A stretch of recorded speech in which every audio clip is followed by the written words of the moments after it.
សួស្តីអ្នកទាំងអស់គ្នាថ្ងៃនេះយើងត្រឡប់មកជួបគ្នាជាថ្មីទៀតហើយក្នុងថ្ងៃនេះដែរខ្ញុំនឹងលើកយករឿងមួយមកសម្រាយឲ្យអ្នកទាំងអស់គ្នាស្ដាប់ដែលរឿងនោះមានចំណងជើងថា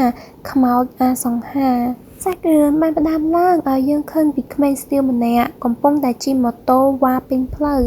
ទាំងអ្នកភូមិហើយនិងសាច់គោក៏ងាកមើលទៅគេដែរគេមានឈ្មោះថាអាសង្ហាគេគឺជាក្មេងស្ទាវក្នុងភូមិគេតែងតែជិះម៉ូតូលឿនៗណាស់នៅក្នុងភូមិនរណាក៏ស្គាល់ពីគេដែរបាននិយាយពីរឿងជិះម៉ូតូវិញពីដើមភូមិដល់ចុងភូមិគ្រាន់តែឮសំឡេងម៉ូតូរបស់គេនរណាក៏ខ្លាចញញើសដែរគេជិះវ៉ាអ្នកជិះម៉ូតូផ្សេងៗនិងអ្នកដំណើរហើយថែមទាំងឆ្លៀតញ៉ាយពួកស្រីៗទៀតផងមើលពីខាងក្រៅទៅគេគឺជាមនុស្សម្នាក់ដែលច្រឡើមមើលទៅហាក់ដូចជាគ្មានទុក្ខកង្វល់អ្វីក្នុងខ្លួនសោះក៏ប៉ុន្តែបើយើងក៏លេចមកមើលមួយជ្រុងទៀតនាយសង្ហានេះគេក៏មានទុក្ខកង្វល់ក្នុងខ្លួនដែរក៏ប៉ុន្តែគេមិនដឹងជាអាចទៅប្រាប់នរណាបានទៅបានជាលាក់ទុកក្នុងចិត្តពិតទៅគេអង្គុយសណោះសណោតនេះគឺកំពុងតែនឹកទៅដល់មនុស្សស្រីម្នាក់ដែលធ្លាប់ជាអតីតសង្សាររបស់ខ្លួនពួកគេទាំងពីរនាក់ស្រឡាញ់គ្នាណាស់តែងតែចំណាយពេលវេលារៀងខ្លួនឲ្យគ្នាទៅវិញទៅមកក៏ប៉ុន្តែយើងមិនទាន់បានដឹងទេថាតើមានរឿងអ្វីកើតឡើងចំពោះពួកគេទាំងពីរបានជាពួកគេមិនបានជួបគ្នាមកទល់ពេលនេះធ្វើឲ្យនាយសង្ហាកើតទុក្ខគៀមក្រំដោយមិនអាចប្រាប់នរណាបានឡើយបន្ទាប់ពីជិះម៉ូតូដើរលេងអស់ចិត្តអស់ចង់ហើយគេក៏បានត្រឡប់មកដល់ផ្ទះខ្លួនឯងវិញគេបានដើរចូលទៅក្នុងផ្ទះហើយក៏បានសែកសួរម្ដាយរបស់គេថាតាម៉ាយស្លឆ្អិននៅខ្ញុំឃ្លានបាយណាស់ហើយម្ដាយរបស់គេក៏បានប្រាប់ថាស្លឆ្អិនហើយបាយនៅខាងក្រោយថ្ងៃនេះមានតែត្រីទេគេក៏បាននិយាយឌឺដងទៅម្ដាយគេថាងាប់ប៉ាម៉ាយញ៉ាំតែត្រីរាល់ថ្ងៃមុខខ្ញុំឡើងដូចត្រីឯហ្នឹងតែម្ដាយគេថាចេះតែហូបទៅកូនអើយឲ្យតែឆ្អែតហើយម្ដាយរបស់គេក៏បានសួរទៅគេថាតើឯងមានលុះស្រឡាញ់កូនអ្នកណានៅក្នុងភូមិអត់ព្រោះយើងឮគេនិយាយតគ្នាថាឯងលុះស្រឡាញ់កូនតាភ្លុកក៏ប៉ុន្តែនាយសង្ហាបានប្រាប់ទៅវិញថាចេះតែថាម៉ាយខ្ញុំគ្រាន់តែញ៉ាយលេងហ្នឹងបន្ទាប់ពីចាប់ការសន្ទនាជាមួយម្ដាយរបស់គេហើយគេក៏បានទាញខ្សែករបស់ខ្លួនមកមើលដោយខ្សែកនោះយើងឃើញថាមានរោគរបស់គេហើយនឹងសង្សាររបស់គេមើលបណ្ដាមានលាយឡំនឹងទឹកភ្នែកបណ្ដាដែលធ្វើឲ្យម្ដាយរបស់គេបានដើរមកលួងលោមប្រាប់ថាបំភ្លេចចោលទៅកូនធ្វើមិនទេនាងបានស្លាប់ទៅហើយក៏ព្រោះតែនាងមិនមែនជាគូរបស់កូនទៅជានេះកូនមិនអាចរស់នៅជាមួយនាងបានដូច្នេះហើយម្ដាយរបស់គេក៏បានសុំចិត្តកូនប្រុសរបស់គាត់ថាតាមម្ដាយអាចសុំចិត្តកូនបានទេថាតើកូនកុំជិះម៉ូតូលឿនពេកព្រោះវាគ្រោះថ្នាក់ខ្លាំងណាស់ហើយនាយសង្ហាក៏បាននិយាយប្រាប់ថាបានតាមម៉ាយហើយពួកគេក៏បានបួចដៃសន្យាថាឈប់ជិះម៉ូតូលឿនទៀតហើយក្មេងស្ទាវនៅតែក្មេងស្ទាវអញ្ចឹងទោះបីជាគេបានសន្យាជាមួយម្ដាយរបស់គេយ៉ាងណាក៏ដោយក៏នៅតែមិនអាចកែទម្លាប់រឿងជិះម៉ូតូលឿននេះបានដែរគេបានជិះម៉ូតូទៅកន្លែងដែលគេធ្លាប់បលែងលេងជាមួយនឹងសង្សាររបស់គេពីមុនគេតែងតែនឹកឃើញនៅអនុស្សាវរីយ៍ចាស់ៗជាមួយគ្នាដែលមិនអាចបំភ្លេចបានគេបានទឹមតែអង្គុយសណោតតែម្នាក់ឯងទឹកភ្នែករលីងរលោងជាមួយនឹងខ្យល់អាកាសបរិសុទ្ធនេះលុះពេលយប់ឡើងគេក៏បានគេងយល់សប្ថាឃើញមិត្តស្រីរបស់គេបានមកហៅឈ្មោះរបស់គេតែពេលដែលក៏លេចទៅមើលទៅមិនឃើញមិត្តស្រីរបស់គេសោះហើយគេក៏បន្តគេងទៀតទៅលុះឈានចូលដល់ព្រឹកឡើងគេជិះម៉ូតូវ៉ាពេញផ្លូវវ៉ាទាំងគោផងវ៉ាទាំងអ្នកលក់នំបញ្ចុកនៅតាមផ្លូវផងលុះឈានចូលដល់ផ្លូវកែងគេក៏បានទៅបុកនឹងម៉កសណ្ដោងដែលធ្វើឲ្យគេដេកបាក់កស្លាប់នៅនឹងកន្លែងតែម្ដងចំណែកឯអ៊ីលក់នំបញ្ចុកវិញគាត់ក៏បានមកមើលហើយក៏បានដឹងថានាយសង្ហាបានស្លាប់បាច់ទៅហើយដូច្នេះគាត់ក៏បានសែកហៅអ្នកភូមិឲ្យមកជួយមើលនៅថ្ងៃបុណ្យសពរបស់នាយសង្ហាមានអ្នកភូមិជាច្រើនបានមកចូលបុណ្យមានទាំងថវិកាមានទាំងអង្ករហើយលោកអាចារ្យក៏បានអំពាវនាវ មានអ្នកភូមិខ្លះយកលុយមកចូលបន់ហើយពួកគាត់ក៏បានកត់ឈ្មោះនៅក្នុងសៀវភៅផងដែរលុះដល់ពេលយប់ឡើងជាពេលដែលទៅបញ្ចុះសពម្ដាយរបស់នាយសង្ហាក៏បានឈឺធ្ងន់ហើយគាត់ក៏បានប្រាប់ទៅលោកអាចារ្យថាឲ្យជួយដឹកម៉ូតូរបស់នាយសង្ហាដែលជាកូនគាត់ទៅជាមួយផងក៏ព្រោះតែកូនរបស់គាត់ស្រឡាញ់ម៉ូតូនោះខ្លាំងណាស់ក៏សារតែគាត់ឈឺធ្ងន់ដូច្នេះគាត់មិនបានទៅចូលរួមការដឹកសពរបស់កូនគាត់ជាលើកចុងក្រោយទេដូច្នេះហើយលោកអាចារ្យក៏បាននិយាយថាមិនអីទេចាំខ្ញុំរៀបចំឲ្យនៅកន្លែងបឹងសពនេះមានអ្នកភូមិហើយនិងលោកអាចារ្យម្នាក់បានកំពុងនឹងរៀបចំកម្មវិធីដឹកសពរបស់នាយសង្ហាហើយពេលនោះដែរលោកអាចារ្យម្នាក់ក៏បានបណ្ដាលម៉ូតូរបស់នាយសង្ហាចូលមកធ្វើឲ្យពួកគាត់ទាំងអស់គ្នារៀងស្រឡាំងកាំងដែរហើយគាត់ក៏បានបញ្យល់ប្រាប់ទៅអ្នកទាំងអស់គ្នាថានេះដោយសារតែម្ដាយនាយសង្ហាបានឲ្យយើងកប់ម៉ូតូរបស់គេទៅជាមួយផងព្រោះថាម៉ូតូនេះវាស្រឡាញ់ខ្លាំងណាស់ដូច្នេះយើងត្រូវតែធ្វើតាមពាក្យបណ្ដាំរបស់ម្ដាយរបស់គេដូច្នេះហើយពួកគាត់ក៏រៀបចំពិធីនោះតាមដំណើរដើមតងទៅកំពុងតែរៀបចំកម្មវិធីដឹកសាកសពរបស់នាយសង្ហាសុកក៏ស្រាប់តែភ្លើងផ្ទុះឡើងធ្វើឲ្យសាកសពនាយសង្ហានេះហោះមកលើនឹងមុខអ្នកទាំងអស់គ្នាតែម្ដងធ្វើឲ្យអ្នកទាំងអស់គ្នាមានការភ័យភ័យជាខ្លាំងតែអ្នកទាំងអស់គ្នាឃើញដូច្នេះហើយមិនបង្អង់យូរទៀតឡើយក៏នាំគ្នាដាក់មេប្រូចរុចទាំងអស់គ្នាតែម្ដងចំណែកឯខ្មោចនាយសង្ហាវិញក៏បានទាញម៉ូតូជិះទៅតាមតាអាចារ្យម្នាក់ហើយតាអាចារ្យនោះគាត់ក៏បានសួរទៅនាយសង្ហាថាតាឯងតាមយើងទៅអ្វីយើងមានបានធ្វើអីឯណាក៏ស្រាប់តែខ្មោចនាយសង្ហានោះបានធ្វើកាយវិការដល់ចង្អុលទៅដៃរបស់ខ្លួនហើយតាអាចារ្យនោះក៏បាននឹកឃើញថាគាត់បានលួចនាឡិការបស់ខ្មោចនាយសង្ហានេះដាក់ចូលក្នុងហៅប៉ាដែលគាត់គិតថាស្លាប់ទៅហើយមិនដឹងជាយកទៅធ្វើអ្វីទេបន្ទាប់ពីគាត់ដឹងហើយគាត់ក៏បានហុចនាឡិកានោះទៅឲ្យខ្មោចនាយសង្ហាហើយគាត់បាននិយាយថា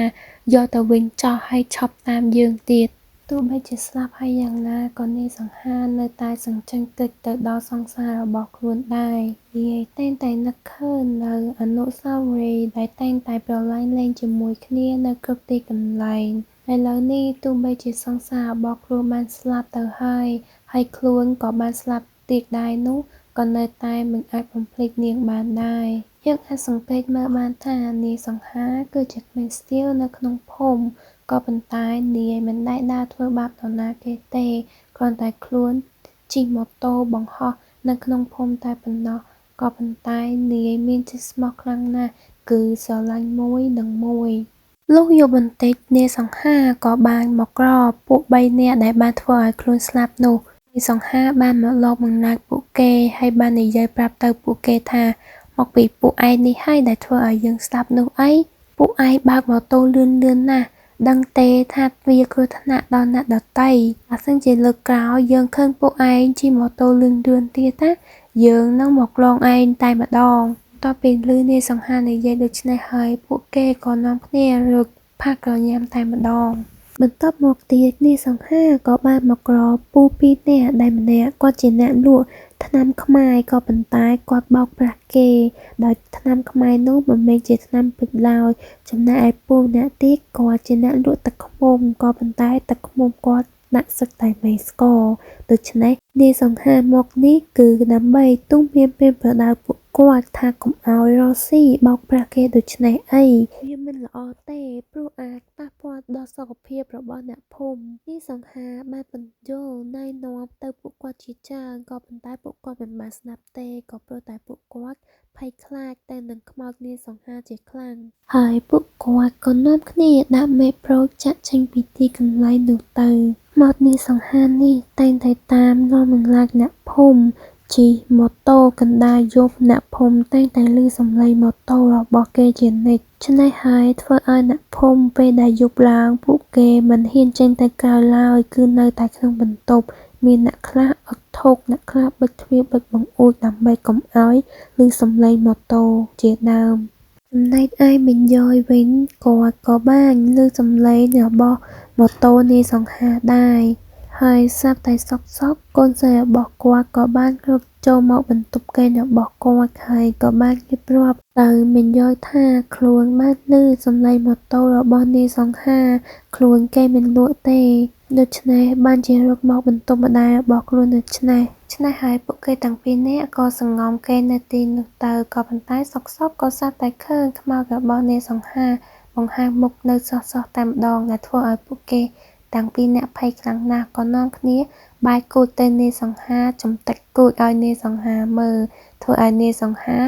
សោកហើយចាក់ចេញពីទីនោះទៅលុះឈានចូលដល់ព្រឹកឡើងវិញអ្នកភូមិទាំងអស់ក៏នាំគ្នាមកប្រជុំគ្នាតែម្ដងក៏ព្រោះតែខ្មោចនាយសង្ហាតែងតែតាមលបបន្លាចពួកគាត់ជានិច្ចដូច្នេះហើយពួកគាត់នឹកគិតគ្នាថាហេតុអ្វីបានជាខ្មោចអាសង្ហានេះមកតាមលងពួកគាត់ដូច្នេះតាមមានបញ្ហាអ្វីឬក៏ខ្មោចនាយសង្ហានោះមិនទាន់អស់អាល័យពីអ្នកភូមិម្នាក់ៗឲ្យតែឮឈ្មោះខ្មោចនាយសង្ហាដឹងតែនាំគ្នាភ័យបាក់ជើងចង្អានតែម្ដងហើយម្នាក់បានរៀបរាប់ពីបទពិសោធន៍ដែលខ្មោចនាយសង្ហាឡងគឺមានបច្ចេកទេសផ្សេងគ្នាមានទាំងនាងអណ្ដាតមានទាំងនាងគ្រាប់ភ្នែកដូច្នេះហើយបានជាធ្វើឲ្យពួកគាត់ខ្លាចដូច្នេះពួកគាត់ទាំងអស់គ្នាគិតថាបើសិនជាបន្តបែបនេះទៀតដូចជាមិនកើតទេមានតែរកវិធីសាស្ត្រអ្វីមួយដើម្បីទប់ទល់ទៅនឹងខ្មោចនាយសង្ហាហើយឆ្នេះហើយលោកអាចារ្យក៏បាននិយាយថាប្រហែលជាពួកយើងត្រូវតែរៀបចំកម្មវិធីបញ្ចុះសីមាបណ្ដេញខ្មោចនាយសង្ហាតែម្ដងគ្រប់គ្នាក៏យល់ព្រមទាំងអស់គ្នាទៅនឹងឈានចូលដល់យប់ឡើងយើងក៏ឃើញថាភូមិគ្រប់គ្នាបានមកជួបជុំគ្នាតែម្ដងនៅក្នុងបរិវេណមួយដែលរុំព័ទ្ធទៅដោយខ្សែសីមាហើយនឹងធូបរួមមានទាំងទៀងទៀតផងតាអាចារ្យគាត់បានមើលថាគ្រប់គ្នារួចហើយដូច្នេះគាត់ក៏បានរៀបចំកម្មវិធីពីពេលនោះទៅតែគាត់មានសូត្រមន្តគាថាផ្សេងចំណែកឯអ្នកភូមិផ្សេងទៀតគាត់ក៏នៅជិតនោះអង្គុយរង់ចាំតាអាចារ្យគាត់សូត្រធម៌ដែរស្រាប់តែកំពុងសូត្រធម៌សោកក៏ស្រាប់តែបរិយាកាសនៅទីនោះប្រែទៅជាត្រជាក់គួរឲ្យព្រឺសម្បល់តែម្ដងស្រាប់តែពេលនោះអ្នកភូមិគ្រប់គ្នាឃើញម៉ូតូប៉ុន្តែមិនបានឃើញមនុស្សទេម៉ូតូនោះចេះជិះដោយគ្មានមនុស្សដែលធ្វើឲ្យអ្នកភូមិភ័យខ្លាចគ្រប់គ្នាក៏ប៉ុន្តែពួកគាត់មិនហ៊ាននិយាយអ្វីទាំងអស់ស្រាប់តែយើងឃើញព្រលឹងរបស់នាយសង្ហាក៏ស្រាប់តែចេញមកធ្វើឲ្យអ្នកភូមិគ្រប់គ្នានាំគ្នាសំពះលាន់ហើយនាយសង្ហាមកនេះគឺនាយគ្រាន់តែមកចង់តាមរកខ្សែករបស់ខ្លួនវិញតែប៉ុណ្ណោះក៏ព្រោះតែខ្សែកនោះពិតជាសំខាន់សម្រាប់ខ្លួនណាស់ខ្លួនមានបំណងតាមលងអ្នកភូមិទាំងអស់គ្នានោះគឺមិនមែនដើម្បីចង់បន្លាចពួកគាត់ទេតែដើម្បីតែតាមដានរកខ្សែករបស់ខ្លួនហើយខ្សែកនោះទៀតសោតគឺមានរូបខ្លួនហើយនឹងសង្សាររបស់ខ្លួននេះសង្ហាក៏បានរៀបរាប់ទៅអ្នកភូមិទាំងអស់គ្នាថាខ្សែកនោះពិតជាសំខាន់សម្រាប់ខ្លួនណាស់ក៏ព្រោះតែខ្សែកនោះគឺជាអនុស្សាវរីយ៍ដែលសង្សាររបស់ខ្លួនមុននឹងស្លាប់ទៅបានបន្សល់ទុកឲ្យឆ្នៃនាយសង្ហាមានតែលើកដៃសុំអង្វរអ្នកទាំងអស់គ្នាឲ្យជួយប្រគល់ខ្សែកនោះត្រឡប់មកឲ្យខ្លួនវិញព្រោះថាខ្លួនក៏មិនចង់តាមលងអ្នកភូមិទៀតដែរតែធ្វើមិនបាក់ខ្លួននៅតែរកខ្សែកមិនទាន់ឃើញដោយនាយសង្ហាដឹងថានៅក្នុងចំណោមអ្នកភូមិទាំងអស់មានម្នាក់ដែលបានយកខ្សែករបស់ខ្លួនទៅក៏ប៉ុន្តែនាយសង្ហាមិនដឹងថាជានរណាឡើយហើយនាយនៅតែអង្វរអ្នកភូមិទៀតថាបើសិនជាគ្មានខ្សែកនោះទេនាយមិនអាចទៅចាប់ជីកបានទេព្រោះតែចិត្តនាយនៅតែអាឡោះអាល័យជាមួយអនុស្សាវរីយ៍ដែលអតីតសង្សាររបស់ខ្លួនស្លាប់ទៅហើយនោះបានប្រគល់ឲ្យនាយសង្ហាមិនដែលភ្លេចនៅគ្រាលំបាកជាមួយនឹងសង្សាររបស់ខ្លួនឡើយតែអ្នកភូមិទាំងអស់គ្នាស្ដាប់ឮហើយក៏មានការអាណិតអាសូរនាយសង្ហាជាខ្លាំងដែលពីមុនពួកគាត់តែងតែគិតថានាយសង្ហានេះគឺជាក្មេងជើងកានៅក្នុងភូមិក៏ប៉ុន្តែមកស្ដាប់ទៅតាមនាយសង្ហានិយាយទៅតាមពិតនាយសង្ហាគឺជាមនុស្សល្អទេដូច្នេះអ្នកភូមិបានសន្យានឹងនាយសង្ហាថាខ្លួននឹងតាមរកខ្សែករបស់នាយសង្ហាមកឲ្យនាយសង្ហាវិញជាក់ជាមិនខានតែឮដូច្នេះហើយនាយសង្ហាក៏ចាក់ចេញពីទីនោះទៅទាំងទឹកភ្នែកហើយយើងក៏ឃើញអ៊ំផ្សេងម្នាក់ដែលគាត់លាក់ខ្លួនទៅជិតនឹងជញ្ជាំងគាត់ក៏មាន ការអន្តរការសូននេះជើមជាខ្លាំងដែរដែលគាត់បានសម័យទៅដល់ការពេលដែលកូនស្រីគាត់នៅរស់គឺគាត់តែងតែបំបាយបំបាក់នេះសង្ហាហើយនឹងកូនគាត់ដើម្បីកុំឲ្យនៅជាមួយគ្នាហើយគាត់ពិតជាមានវិបត្តិស្រ័យខ្លាំងណាស់ដោយសារតែកូនស្រីរបស់គាត់ស្លាប់មូលហេតុក៏ព្រោះតែដោយសារតែជំងឺ depression ដោយសារតែឪពុកតែងតែផឹកសាហើយមកវិញវាធ្វើបាបកូនស្រីចំណែកឯគាត់វិញតែងតែលេងល្បែងលេងបៀអាប៉ោងហើយពេលដែលចាញ់អស់តែងតែមកវិញធ្វើបាបកូនស្រីដូចគ្នាហើយដូច្នេះហើយបានជាធ្វើឲ្យនាងពិបាកចិត្តរហូតដល់ថ្នាក់ហៅគ្រូពេទ្យមកមើលក៏គ្រូពេទ្យនិយាយថានាងមិនអាចព្យាបាលបានទេក៏ព្រោះតែជំងឺនៅក្នុងចិត្តនាងជាធ្ងន់ធ្ងរខ្លាំងណាស់ហើយនាងក៏មិនមានពេលច្រើនដែរដូច្នេះអ្នកទាំងអស់គ្នាគួរតែធ្វើល្អជាមួយនាងឲ្យបានច្រើនដោយពួកគាត់ឮដូច្នេះហើយពួកគាត់ពិតជាមានអារម្មណ៍ស្ដាយក្រោយណាស់ដោយពេលដែលមានកូនគាត់នៅក្បែរពួកគាត់មិនបានថែរក្សាបែរជាធ្វើបាបផ្លូវចិត្តនាងទៅវិញដែលកូនស្រីគាត់ស្លាប់តាំងវ័យក្មេងលុះឈានចូលដល់ស្អែកឡើងយើងក៏ឃើញអ៊ំស្រីម្នាក់ដែលជាម្ដាយរបស់នាយសង្ហាក៏បានមកអុកធុកទិកសោផលបន់ទៅឲ្យខ្មោចនាយសង្ហាដែលបានស្លាប់ទៅនោះដែលមានអ្នកភូមិបានយកខ្សែកមកឲ្យគាត់ដើម្បីសងទៅឲ្យនាយសង្ហាវិញហើយអ្នកភូមិទាំងអស់គ្នាក៏សង្ឃឹមដែរថាបន្ទាប់ពីនាយសង្ហាបានទទួលខ្សែកនេះហើយនាយសង្ហានឹងឈប់មកតាមលបបន្លាចពួកគាត់ដូចគ្នាបន្ទាប់ពីនោះយើងក៏ឃើញខ្មោចនាយសង្ហាហើយនឹងសង្សាររបស់ខ្លួនស្លៀកពាក់រ៉ូបការយ៉ាងសង្ហាហើយនឹងស្រស់ស្អាតដូចគ្នាព្រមទាំងនាយសង្ហាបានបំពាក់ខ្សែកបញ្ចាំស្នេហ៍នោះទៅសង្សាររបស់ខ្លួនដែរហើយពួកគេក៏បានអោបហើយនឹងថើបគ្នា